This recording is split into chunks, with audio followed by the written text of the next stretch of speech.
Good morning, January 17th, 2026. I'm running a little bit behind.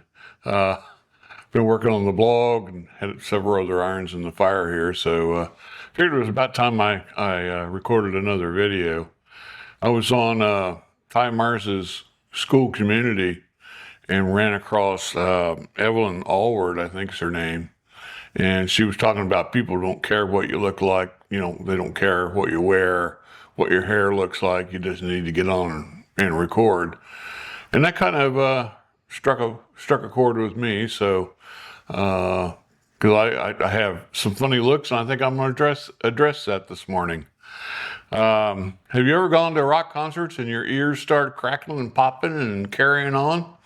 Well, I've been going to concerts since I was probably 20 years old, and probably in my late 30s it started happening to where I would notice my eardrums started crackling and carrying on. And I don't know, I was probably 50 or so, I guess. My wife and I were at a cover band, Get the Lead Out, and I lost all hearing in my right ear. Just went deader than a doorknob. And rather than do like she said, go get it checked out, I just ignored it and thought, well, I'm deaf in one ear now, so I'll learn to live with it. And that's pretty much what I did. Then I started having facial seizures. My right face would kind of cringe up and crinkle up for, I don't know, a minute or two.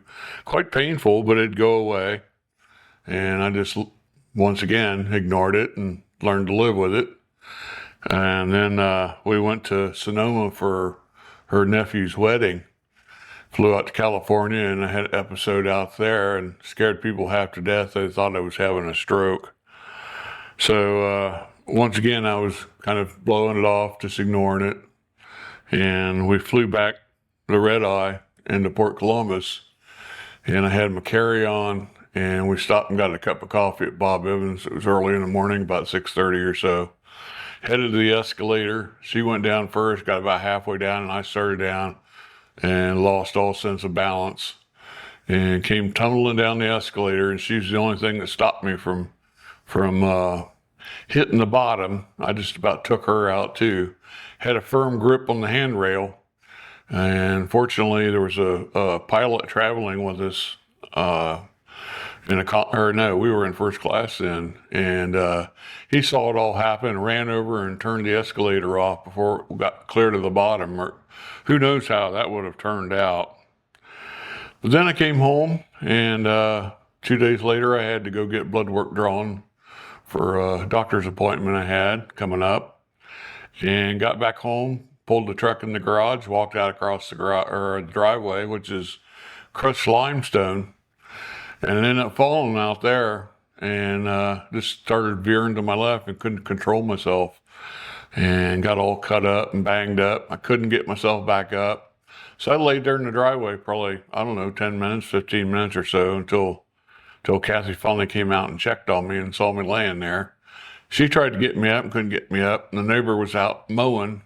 He came across, and we finally got myself into a chair. Then I gained my composure a little bit and was able to get back into the house and sit down. And she started dressing the wounds and everything, cleaning the blood up. Then I ended up getting sick, and she was like, I'm calling the squad. So the life squad came, and they kind of looked me over, put me on a gurney, and took me out and dumped me in the driveway again. I'll never forget that. It's like, well, this is where it all started. So finally got me in the squad, took me to the hospital, and I spent 3 days in the hospital, the local hospital here. They were trying to figure out what was wrong with me, and they weren't for sure. My nephrologist, since I have kidney disease, I got stage 3 kidney disease. My nephrologist was there, and she says, I've been treating this guy for well over 10 years, and something's just not right. So they took me down and gave me an MRI of my brain, and found a large schwannoma on the brain stem, and basically told my wife, he's got maybe a month to live. We can send him home, and he can live out his life there, or we can have him transported. So my wife decided to transport me to Riverside Methodist Hospital over in Columbus, Ohio, which is well known for its neurology center. So we went over there. As soon as I walked in, the brain surgeon looked at my MRI and said, "Well, this isn't cancer. I can deal with this." So it took probably, I don't know, couple or maybe a week, 2 weeks before him to get a team together, and they went in and performed the surgery. It started out as a small acoustic neuroma in my right ear. Had I checked it out earlier, as I was advised to, probably none of this would have ever happened, but I'm stubborn like that, I guess. So it developed into a huge schwannoma on my brainstem, and while it wasn't malignant, it was life-threatening and had to be dealt with. It took probably a week to get all the tests done and get myself cleared for the surgery. There were actually 2 surgeons. The main brain surgeon, Dr. Chris Taylor, and John Reisman out of the Ohio Ear Institute was also the other surgeon, and they worked on me for 14 hours that day. And that was quite an emotional time. I was back home and well, they kept me sedated for another 12 hours after the 14-hour surgery. So I woke up in the hospital with intubated, and I didn't much care for that. But fortunately, they got the tubes taken out pretty quickly after that. And 3 days later, I was back home. And then all of a sudden, probably 3 days after that, I started talking gibberish to my wife, and she knew something wasn't right. And she called back over to the hospital, and they said to bring me on over.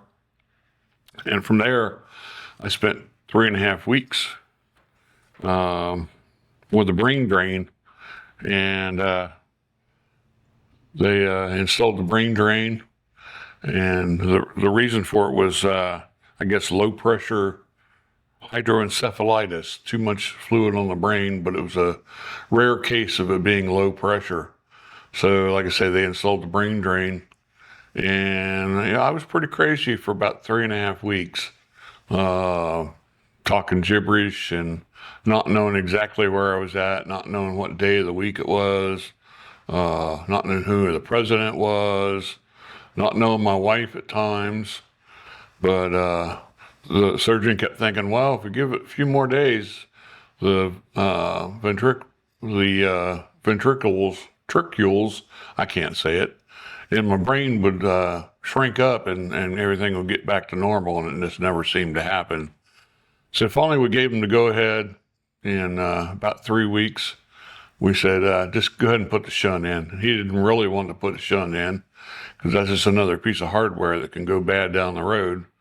But went ahead and put the shunt in, and I came home, and everything's been going peachy since then. So I go back every year and get another MRI done to see if the tumor's still, because they left some of it in there, to see if the tumor's behaving itself and hadn't start growing again. And so back on, I think I mentioned on another video, back on January 2nd, I went and had my 4th MRI, and they said it actually looked better than the last one. So the surgeon was pretty happy, called me up, said he doesn't even need to see me.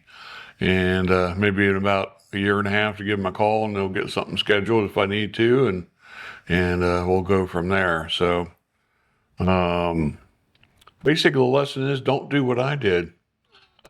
Listen to your wife or better half or what have you, and don't let things slide. You only got one life. So,